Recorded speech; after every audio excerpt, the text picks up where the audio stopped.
வணக்கம். நீங்கள் இணைந்திருப்பது ரூபவாகினியின் பிரதான செய்திகளோடு. நான் வாணி பதிமதாசன். நான் ஏஎம் ரிஸ்மி. முதலில் தலைப்புச் செய்திகள்.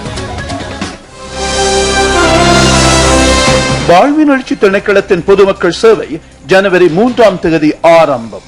கொழும்பு குதிரை பந்தய திடலின் 2ஆம் கட்டத்தின் கீழ் நிர்மாணிக்கப்பட்ட பகுதி பொதுமக்களிடம் கையளிப்பு. வடக்கு ராணுவ முகாமை அனுமதியின்றி புகைப்படம் எடுத்த இந்திய நாட்டவர் நாச்சிக்குடாவில் கைது. யாழ் போதனா வைத்தியசாலை சுகாதார தொண்டர்களுக்கான நியமன கடிதங்கள் கையளிப்பு. அல் கைதாவுக்கு எதிரான ஈராக்கின் நடவடிக்கைகளுக்கு அமெரிக்கா கனரக ஆயுதங்கள் விநியோகம்.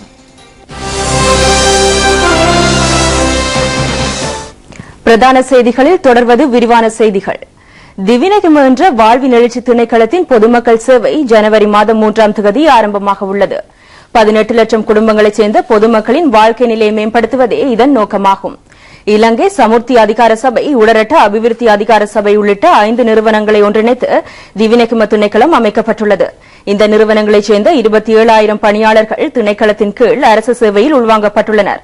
உணவு பாதுகாப்பு, வாழ்வாதாரம் மற்றும் அபிவிருத்தி வசதிகள், பௌதீக வளம் மற்றும் சமூக அடிப்படை வசதிகள் போன்ற பல்வேறு துறைகள் வாழ்வின் எழுச்சி திணைக்களத்தில் உள்வாங்கப்பட்டுள்ளது. இலங்கையில் வறுமையை முற்றாக ஒழிக்கும் வேலை திட்டத்திற்கு முக்கிய இடம் அளிக்கப்பட்டுள்ளது. வாழ்வின் எழுச்சியின் கீழ் 12,500 மனை பொருளாதார நடவடிக்கை முன்னெடுக்கப்பட்டுள்ளது. தொழில் பயிற்சி பெற்ற சிறிய தொழில்துறையினரின் எண்ணிக்கை 30,000 ஆகும். நீரின உற்பத்தியில் ஈடுபட்டுள்ள 10,000க்கும் மேற்பட்ட பயனாளிகளுக்கு தொழில்நுட்பம் மற்றும் நிதியுதவிகள் வழங்கப்படும். இவர்கள் பெறும் வருமானம் 90 கோடி ரூபாவாகும். கால்நடை வளம் மற்றும் தேசிய பால் உற்பத்தி துறைகளில் திவினகம உன்னதமான பெறுபேறுகளை பதிவு செய்துள்ளது. பயனாளிகள் மத்தியில் விநியோகிக்கப்பட்ட கோழி குஞ்சுகளின் எண்ணிக்கை 17 லட்சம் ஆகும். இவற்றின் மூலம் தேசிய பொருளாதாரத்திற்கு 432 கோடி ரூபாவை வாழ்வின் எழுச்சி பங்களிப்பு செய்துள்ளது. சிறு ஏற்றுமதி உற்பத்தி துறையில் 11 லட்சம் பேருக்கு வாழ்வின் எழுச்சியின் மூலம் நன்மை கிடைத்துள்ளது. வாழ்வின் எழுச்சி சட்டம் மூலம் பாராளுமன்றத்தில் சமீபத்தில் 117 மேலதிக வாக்குகளால் நிறைவேற்றப்பட்டது. இது இலவச கல்வி, வயல், ஊழியர் சேமலாப நிதி, காணி போன்ற சட்டங்கள் வரலாற்று முக்கியத்துவ சட்டங்களாகும் என்று அமைச்சர் பெசில் ராஜபக்ஷ தெரிவித்துள்ளார். இலங்கைக்கு எதிராக சர்வதேச அழுத்தம் மற்றும் அச்சுறுத்தல் எதிர்கால பயணத்திற்கு தடையாக அமையாதென்று வெளிநாட்டு அலுவல்கள் அமைச்சர் GL பீரிஸ் தெரிவித்துள்ளார். நாட்டின் உள்ளக பிரச்சனையை தீர்த்துக் கொள்வதற்கு இலங்கைக்கு ஆற்றல் இருப்பதாக அமைச்சர் சர்வதேச சமூகத்திற்கு மீண்டும் வலியுறுத்தியுள்ளார். அமைச்சர் பேராசிரியர் GL பீரிஸ் லத்தீன் அமெரிக்க வலயத்தின் செய்தி சேவையான பிரான்ஸ் லத்தீனா சேவையுடனான நேர்காணலில் கலந்து கொண்டார். இதன்போது கருத்து தெரிவித்த அமைச்சர் கற்றுக்கொண்ட பாடங்கள் மற்றும் நல்லிணக்க ஆணைக்குழுவின் அனைத்து சிபாரிசுகளையும் செயற்படுத்துவதற்கு தேவையான கட்டமைப்பு இலங்கையில் இருப்பதாக குறிப்பிட்டார். 30 வருட கால யுத்தம் முடிவுக்கு கொண்டுவரப்பட்ட பின்னர் கடந்த 4 வருட கால பகுதியில் நாடு பல்வேறு துறைகளில் அபிவிருத்தி அடைந்திருப்பதாகவும் அமைச்சர் கூறினார். இடம்பெயர்ந்தோரை மீள குடியமர்த்தல், புனரமைப்பு, கன்னிவெடிகளை அகற்றுதல் உள்ளிட்ட விடயங்களில் இடம்பெற்றுள்ள முன்னேற்றத்தையும் சுட்டிக்காட்டினார். வெளிநாடுகளில் உள்ள LTT வலைப்பின்னலின் நிதி வசதிகளை பெறும் சில வெளிநாட்டு தலைவர்களும் நாடுகளும் இலங்கைக்கு எதிரான பிரசாரங்களுக்கு முழுமையான பங்களிப்பு வழங்கியிருப்பதாகவும் அமைச்சர் பேராசிரியர் GL பீரிஸ் கூறினார்.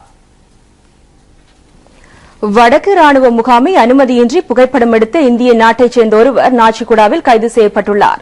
சுற்றுலா விசா மூலம் நாட்டுக்கு வந்த தமிழ் பிரபாகரன் என்ற இவர் ராணுவ முகாமை புகைப்படம் எடுத்துக் கொண்டிருந்த போது கடந்த 25ஆம் தேதி கைது செய்யப்பட்டுள்ளார். தாம் தமிழ்நாட்டு மாநிலத்தின் ஊடகவியலாளர் என இவர் தெரிவித்துள்ளார். மேலதிக விசாரணைக்காக சந்தேக நபர் கொழும்புக்கு அழைத்து வரப்பட்டுள்ளதாக போலீஸ் ஊடக பேச்சாளரும் சிரேஷ்ட போலீஸ் அத்தியட்சகருமான அஜித் ரோஹன தெரிவித்துள்ளார். மறுசீரமைக்கப்பட்ட கொழும்பு குதிரை பந்தய திடலின் 2ஆம் கட்டத்தின் கீழ் நிர்மாணிக்கப்பட்ட பகுதி பொதுமக்களிடம் கையளிக்கப்பட்டுள்ளது.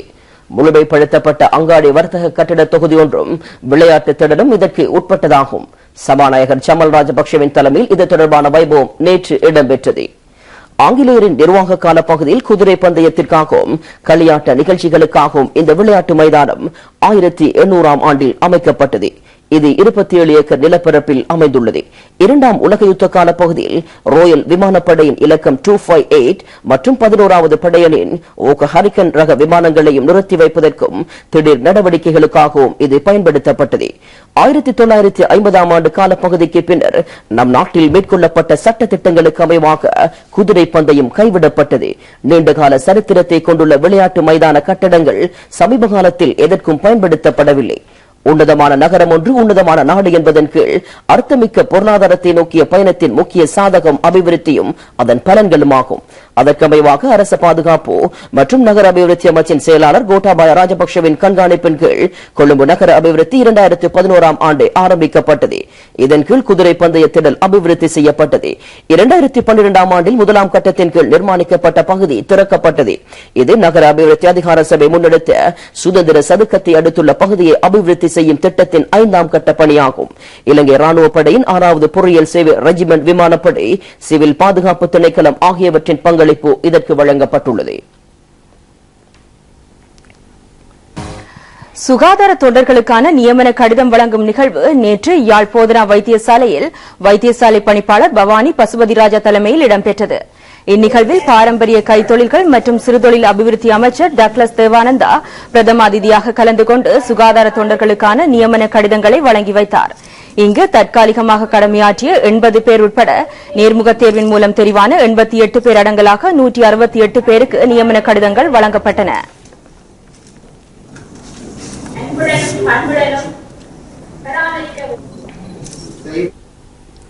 யாழ் மாவட்ட பொதுமக்கள் மற்றும் போலீசாருக்கு இடையிலான பாதுகாப்பு குழு கூட்ட கலந்துரையாடல் யாழ் மாவட்ட செயலகத்தில் நடைபெற்றது. அமைச்சர் டக்ளஸ் தேவானந்தா இதற்கு தலைமை தாங்கினார். போலீசாருக்கும் பொதுமக்களுக்கும் இடையிலான தொடர்புகளை பலப்படுத்தி யாழ் மாவட்டத்தில் சட்டத்தையும் அமைதியையும் ஒழுங்காக பேண வழி செய்வது இதன் நோக்கமாகும். இந்த கூட்டத்தின் போது புதிய காவலரன்கள் மற்றும் போலீஸ் நிலையங்களை அமைப்பது தொடர்பாக ஆராயப்பட்டது.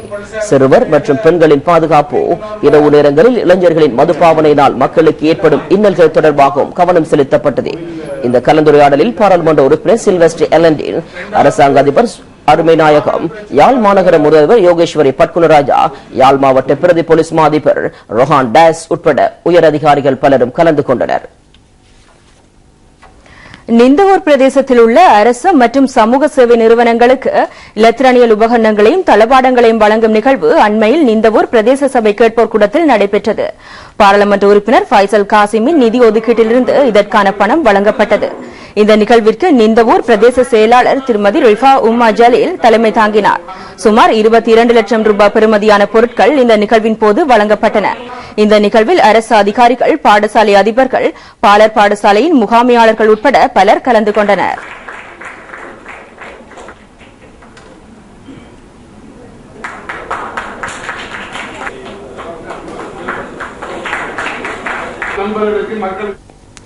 அம்பாறை மற்றும் தமன பிரதேச செயலக பிரிவுகளில் உள்ள எலஹேன மற்றும் வட்டினாகல் பிரதேசங்களில் யானை வேலிகளை அமைப்பதற்கான பணிகள் ஆரம்பித்து வைக்கப்பட்டுள்ளன. இதற்கமைய 30 கிலோமீட்டர் தூரத்திற்கு யானை தடுப்பு மின்சார வேலிகள் அமைக்கப்பட உள்ளன. சிவில் பாதுகாப்பு படையினர் இதற்கான பணிகளில் ஈடுபட உள்ளனர். அண்மை காலமாக காட்டு யானைகளின் தொல்லைகளினால் அந்த பிரதேச மக்களின் அன்றாட வாழ்க்கை பெரிதும் பாதிக்கப்பட்டுள்ளது. பயிர் நிலங்களும் யானைகளினால் அழிக்கப்பட்டு வருகின்றன. இதற்கு தீர்வு காணும் வகையில் இந்த மின்சார வேலி நிர்மாணிக்கப்பட உள்ளது. இதற்கான ஆரம்ப பணிகளில் அரசியல் பிரமுகர்கள், சிவில் பாதுகாப்பு அதிகாரிகள் உட்பட பலர் கலந்து கொண்டனர்.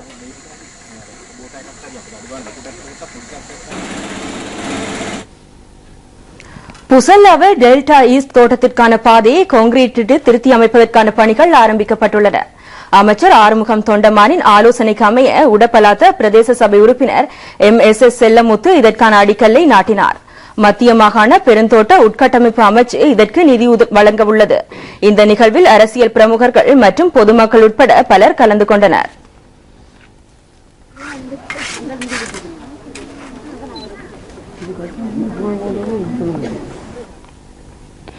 பதுருளிய வைத்தியசாலையில் நோய் சிகிச்சை சேவை வழமை நிலைக்கு திரும்பியுள்ளது. மோதல் ஒன்றினால் வைத்தியசாலை சேவை கடந்த 5 தினங்களாக தடைப்பட்டிருந்தது. சில தினங்களுக்கு முன்னர் நோயாளி ஒருவருக்கு சிகிச்சை அளித்த போது ஏற்பட்ட சம்பவம் ஒன்று வைத்தியசாலையை மூடுவதற்கான காரணமாக அமைந்திருந்தது. சில அரசியல் தலையீடும் இதன் மீது அழுத்தத்தை ஏற்படுத்தியதாக சுகாதார அமைச்சு தெரிவித்துள்ளது. பிரச்சினைக்கு காரணமானவர்கள் வைத்திய அதிகாரியிடம் மன்னிப்பு கேட்டுள்ளனர். வைத்தியசாலை நடவடிக்கைகள் வழமை போல் இடம்பெறுவதாக அமைச்சு தெரிவித்துள்ளது.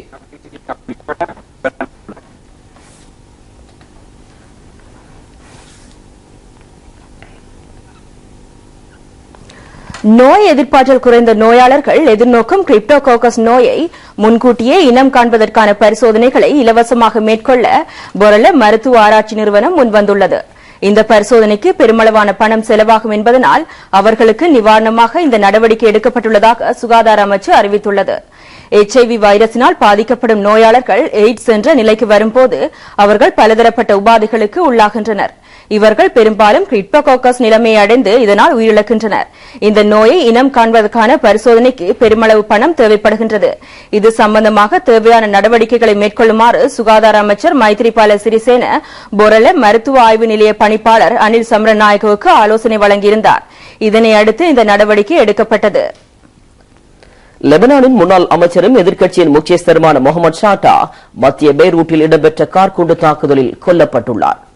இந்த தாக்குதல் சம்பவத்தில் மேலும் 4 பேர் கொல்லப்பட்டுள்ளதுடன் 50 பொதுமக்கள் காயங்களுக்குள்ளானார்கள். சாட்டா சுன்னி முஸ்லிம் இனத்தை சேர்ந்தவர். இவர் முன்னாள் பிரதமர் சாட் ஹரிரியின் ஆலோசகராவார். சிரிய நாட்டு ஜனாதிபதி பசர் அல் ஆசாத் மற்றும் லெபனான் ஷியா ஹிஸ்புல்லா அமைப்பிற்கும் எதிராக செயற்பட்டு வந்தார். சாட் ஹரிரி இந்த சம்பவத்திற்கு ஹிஸ்புல்லா அமைப்பை காரணம் என குற்றம் சாட்டியுள்ளார். 5 ஹிஸ்புல்லா சந்தேக நபர்களுக்கு எதிரான வழக்கு விசாரணை கடந்த 3 வாரங்களாக இடம்பெற்று வருகின்றது. சாட் ஹரிரியின் தந்தை முன்னாள் பிரதமர் ரஃபீக்கின் கொலை சம்பவம் தொடர்பாகவே இவர்கள் மீது வழக்கு விசாரணை நடைபெற்று வருகிறது. 2005ஆம் ஆண்டு பிப்ரவரி மாதம் மேற்கொள்ளப்பட்ட கார்குண்டு தாக்குதலில் ஹரிரியின் தந்தையும் முன்னாள் பிரதமர் ரஃபீக்கும் கொல்லப்பட்டமை குறிப்பிடத்தக்கது.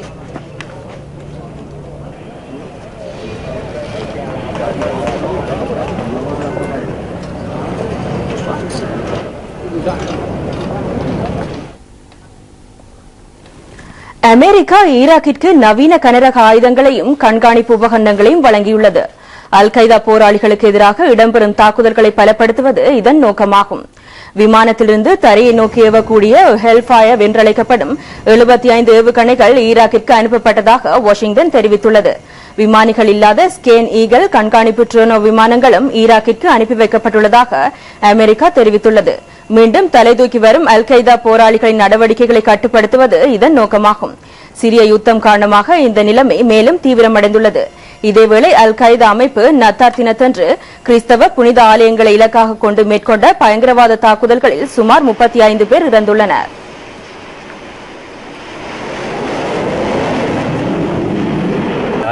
Make sure everyone has their grounding clips and coordinate the flight deck on fixed-wing aircraft to execute our...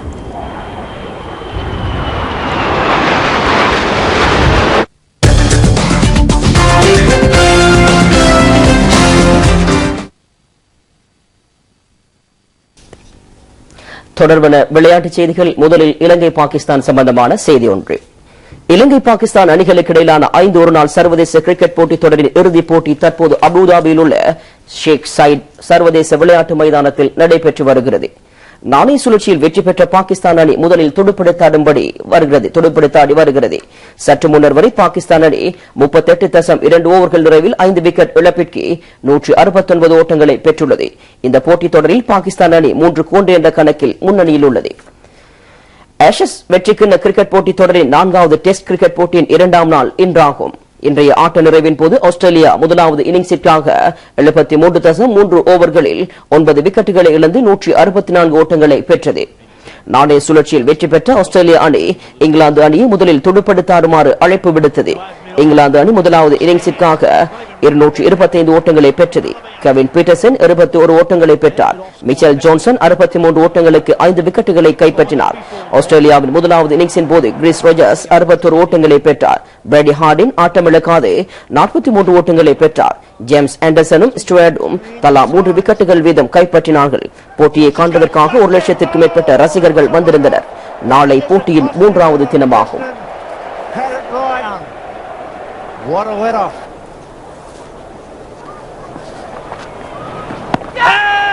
Although one thing that's changed in Test cricket is the ropes. It's almost unfair to us. Very, very hard for a spinner. He throws it up and attempts Mitchell Johnson hit down the ground. செய்திகளின் நிறைவாக மீண்டும் தலைப்புச் செய்திகள். வாழ்வினழ்ச்சி திணைக்களத்தின் பொதுமக்கள் சேவை ஜனவரி 3ஆம் தேதி ஆரம்பம். குடும்ப குதிரை பந்தய திடலின் 2ஆம் கட்டத்தின் கீழ் நிர்மாணிக்கப்பட்ட பகுதி பொதுமக்களிடம் கையளிப்பு. வடக்கு ராணுவ முகாமை அனுமதியின்றி புகைப்படம் எடுத்த இந்திய நாட்டவர் நாச்சுக்குடாவில் கைது. யாழ் போதனா வைத்தியசாலை சுகாதார தொண்டர்களுக்கான நியமன கடிதங்கள் கையளிப்பு. அல் கைதாவுக்கு எதிரான ஈராக்கின் நடவடிக்கைகளுக்கு அமெரிக்கா கனரக ஆயுதங்கள் விநியோகம்.